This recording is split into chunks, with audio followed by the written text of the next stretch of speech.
Hello, my name is Alex Campbell, and you're watching the 7th episode of Dissecting Who.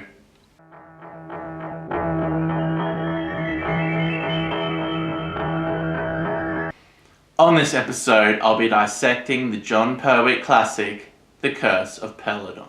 Now, there are obvious reasons for why I'm reviewing this episode. The latest Capaldi episode, The Empress of Mars, is somewhat a prequel to this old classic Who serial. I just want to give my opinions on The Empress of Mars. Personally, I think it was an amazing episode. The atmosphere and the tones, it was like a classic Who episode. Victorian London soldiers on Mars fighting the Ice Warriors. I mean, it doesn't get any better, does it? All the side characters were well defined and had motives. We knew who they all were. After 3 weeks of talking about the monks and them having no motivation, Mark Gatiss just sets up all these side characters in about 20 minutes, who they are and their motivations. It's not hard, people. I mean, get your shit together, honestly. Now, there's a surprise cameo at the end of The Empress of Mars by Yasmin Churchman, and she did the voice of Alpha Centauri in the 2 Peladon episodes. Those clocky claws that are going up and down all the time, with a bit of string hanging down so the bottom ones come up. Your Majesty, I cannot tell you how shocked I was to hear... Doctor! What's that? The answer to all our troubles, Sarah. And I just want to say the fact that they actually got this actress who did the voice of this character 40 plus years ago to do this little guest cameo is fucking awesome. I mean, I just love the idea of it. The lady is 92 years old. I mean, that's incredible. Like, wow. You can't ask for more. It's a most magnificent installation. If only we can get trisilicate production up to the necessary level, we shall be able to do our own refining. Oh, yes, I'm sure. The doctor's been gone an awfully long time, hasn't he? Of course, only Eckersley understands the new refinery fully. I'm sure he'd be glad to explain it to you. Oh, I'll look forward to that. What was that character? Oh, that was the hermaphrodite hexapod, Alpha Centauri. Stuart Fell, the stuntman, was in the clothes, of course. We used to have little discussions as to how he was feeling and thinking. But what was your brief? How did you come across that voice? Well, I was told, basically, we want the pure voice of a young boy with the mentality of a homosexual civil servant.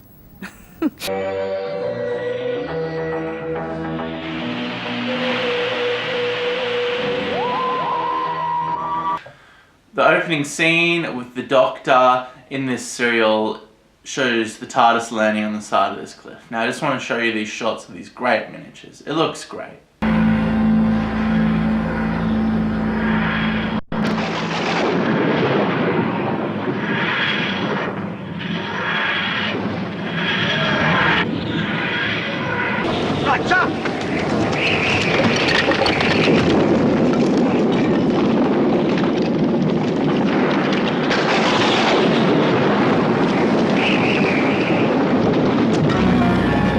Now, the Doctor and Joe get out of the TARDIS just in time and they just scale the side of this mountain.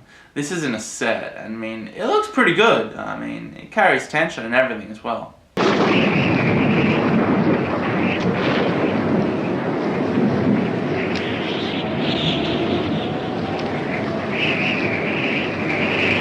Also, talking about this episode, I want to go into Jon Pertwee for the first time.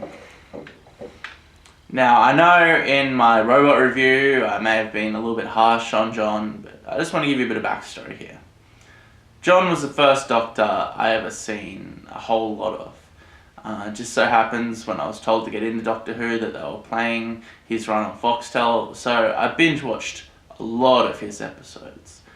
And I like the guy. I mean, he's charismatic, he's great, and he's awesome. He does Kung Fu. I mean, what else can you ask for a Doctor?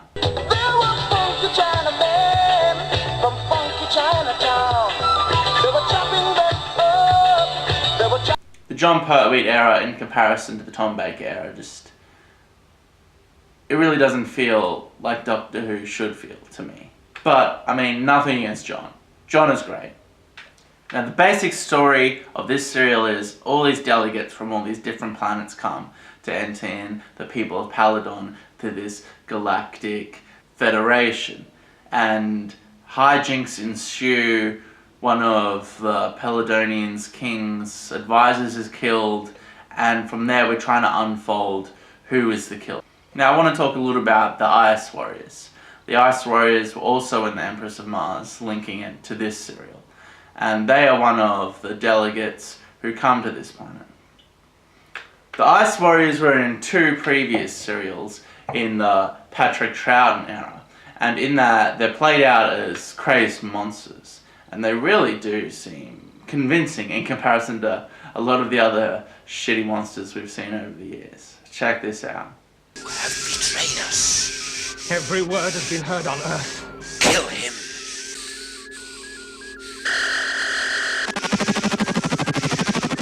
So now in this serial, the King's Delegate is killed, and this head in a jar guy is almost killed. Check him out.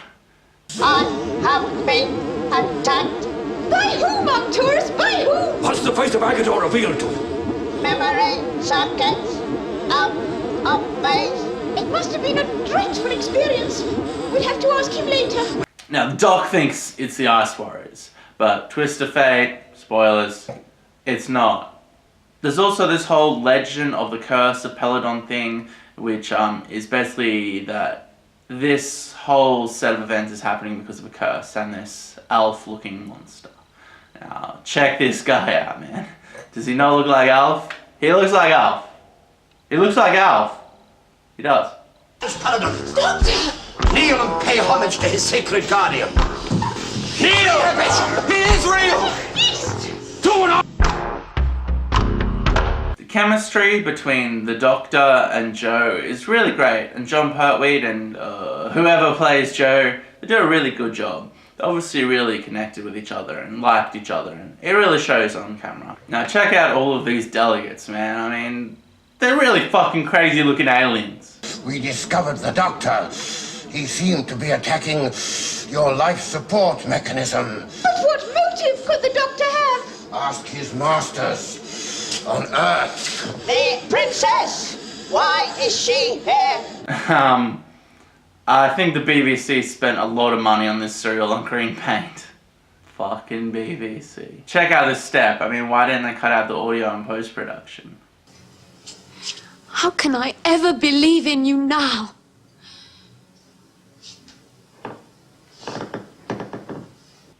Fucking squeaky, man. And some of the things that Jon Pertwee is remembered for is his gadgets, his James Bond-esque suaveness, and his kung fu. Unfortunately, we don't get to see a lot of his kung fu in this episode, which is disappointing, man. That's what I want to see fucking John doing, man. This old fucking like 60-year-old man kung fuing it up.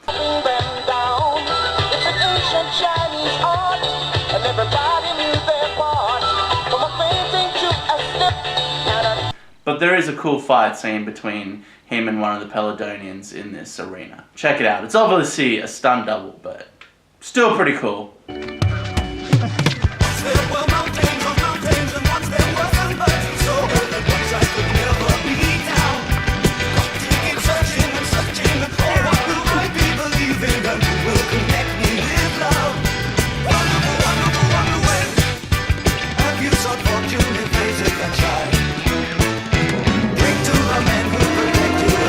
Now the Doctor is forced into the underground tunnels of Peladon, and he encounters the monster of Peladon. And check out what he does to Alf, man.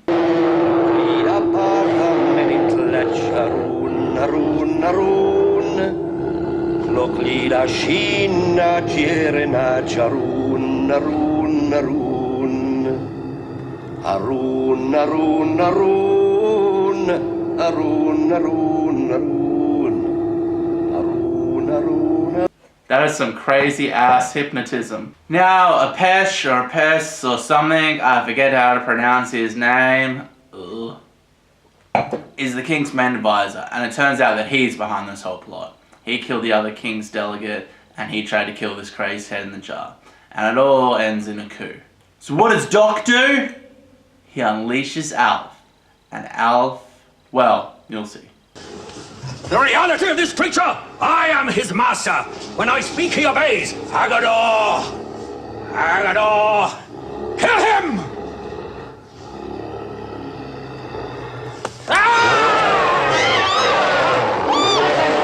Alf kills Espesh, or Apesh. Apesh? Let's go with Apesh.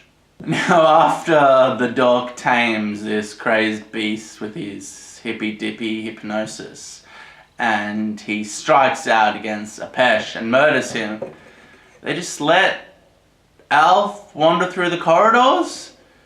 I mean, he's a fucking apex predator, man. He's a wild beast. It's like those dumb fucking Americans who have fucking pet tigers and lions. What the fuck do you think he's gonna do? He's gonna fucking kill someone at some point. Put him back under the tunnels. Or in a cage. Or was it Queen Victoria's? Name dropper. Don't worry, it's only Agador. Trouble is, he seems to have grown rather fond of me. Keeps following me about. Hello, Agador. Hello. Good chap. All right, down, Agador. Down, down, boy, down.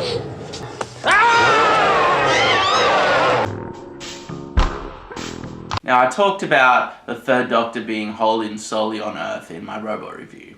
And this is because Patrick Troughton's Doctor fucked up somehow. I forget. It's been years since I've seen that episode of War Games. I know that much. Anyway, they banish him onto Earth. Enter Jon Pertwee.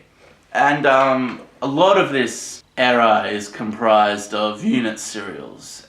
And in this serial, Barry Letts and Terrence Dix, the executive producer and the script editor, actually, they were frustrated with the fact they were confined to Earth so much too. The third season that I was responsible for was sort of bang in the middle of what we thought of as the normal shape for Doctor Who as far as we were concerned. We always wanted, from the very beginning, Barry Letts and I, to get the Doctor back into time and space in the TARDIS. We were very much constrained by the fact that the Doctor had been banished to Earth. The odd unit story is fine. Every story a unit story, and I think you're in bad trouble. I don't want to see the Doc on Earth. I don't want to see Earth anymore. Stop showing Earth in things. I live on Earth. If I watch sci-fi, I don't want to see fucking Earth.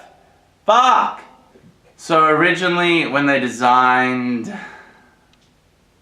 Alpha Centauri, she, he, hermaphroditic thing, didn't have a cape, and listen to the producers and script editors talk about that. First version of Alpha Centauri, which the public never saw, was, so to speak, naked. Then he came up one day to see me and Barry, and was sort of slightly embarrassed, you see, which wasn't like Lenny, you know. It was Lenny Mayne who said, we've got to do something about this. He was an Australian. Well, it's kind of tall and columnar, and it's like a column, and it's got a bulbous bit at the end. It looked like a phallic symbol. Well, to be perfectly frank, it looks like a giant dick. And he came up with the idea of this thing must now wear a cloak. Something else for me to trip over, but yes. And then he looked at it and walked around it and said, yeah, well, looks like a giant dick with a cloak on. There's another episode of Doctor Who where there's a creature that looks exactly like a penis. Creature from the Pit, a Tom Baker serial. Oh man, I'll review that. It's fucking great. In conclusion, this serial's pretty good. I mean, Jon Pertwee's good. Joe's good. It's got depth and enthusiasm pumped into it. It's well written. You know, not amazing. Suffers from a lot of the boring elements of old school Doctor Who in this particular era. But that's alright. I like the fact that they went into a lot of effort to design and create all of these weird and wacky looking aliens, rather than, you know, just Star Trek where a guy has pointy ears and he's a different race. I know he's half human, but Vulcans, man, I mean, come on. They're pretty much just humans with pointy ears, right? At least these guys went to the effort to create all these horrible, horrible, horrible looking aliens. Do I recommend you watching this serial? I mean, if you really like The Empress of Mars and you like how it tied in this old serial and you've never seen it, go ahead, give it a go. Thank you for joining me. I hope you can join me for my next episode, and it would really help this channel out to produce more great material if you would like. subscribe and comment. Thank you.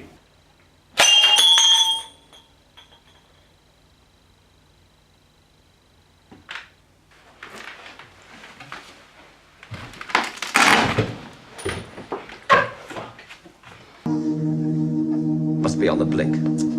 I might have expected it. The TARDIS always is. I hope you're as in good condition when you're as old as she is. I hope you're as in good condition when you're as old as she is. Together. So I'm like, trying to unlock my eyelashes, going up the side of this man. Wind